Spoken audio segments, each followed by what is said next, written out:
dalka Turkigu waxa uu dhacaa mandaqada loo yaqaan mandaqada qaaradaha waxa uu ku yaala inta u dhaxaysa dhinaca koonfur bari ee qaaradda Yurub iyo galbeedka qaaradda Aasiya. waa jamhuuriyad ku dhisan nidaam dimuqraadi ah waxa uu xuduud la leeyahay 8 wadan isagoo aday Ilaahay ku manaystay mandaqad muhiim ah oo istiraatiiji ah.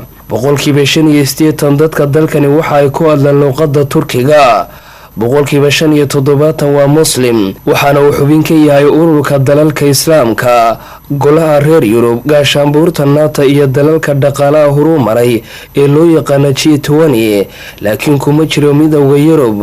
madaxweynaha dalkan oo awoodiisu kooban tahay waa Cabdullah Gül. ra'iisul wasaaraha wadankani waa Recep Tayyip Erdogan. bisha tobnaad waxa ay ka mid tahay bilaha ugu qabo wadankan waxaana maalin kasta dul taagan daruuro.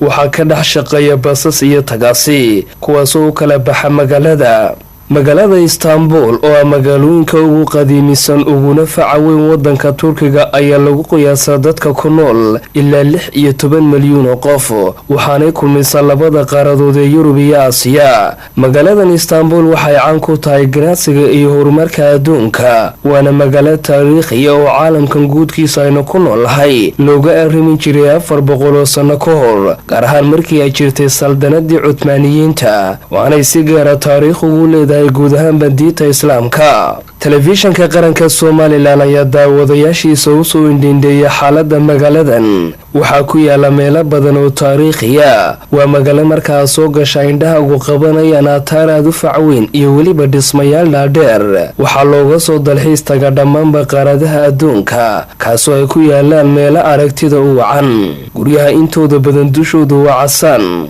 wadankan Turkigu waxa uu qani ku yahay xagga wax soo saarka sida dharka.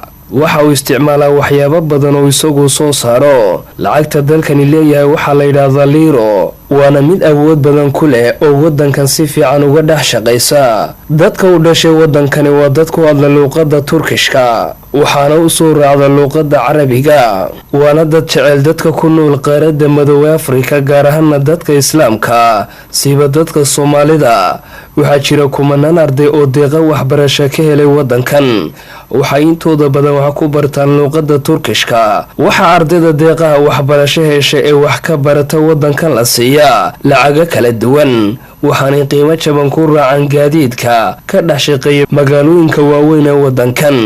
telefishanka qaranka jamhuuriyadda Soomaaliland ayaa qaybka wafdiga ballaadhan ee uu hogaaminaya madaxweynaha jamhuuriyadda Soomaaliland mudane Axmed Maxamed Maxamuud Silaanye ee sodaalka shaqo ku jooga wadanka Turkiga. Axmed Saki Daahir Xasan, telefishanka qaranka Soomaaliland, Istanbul, dalka Turkiga.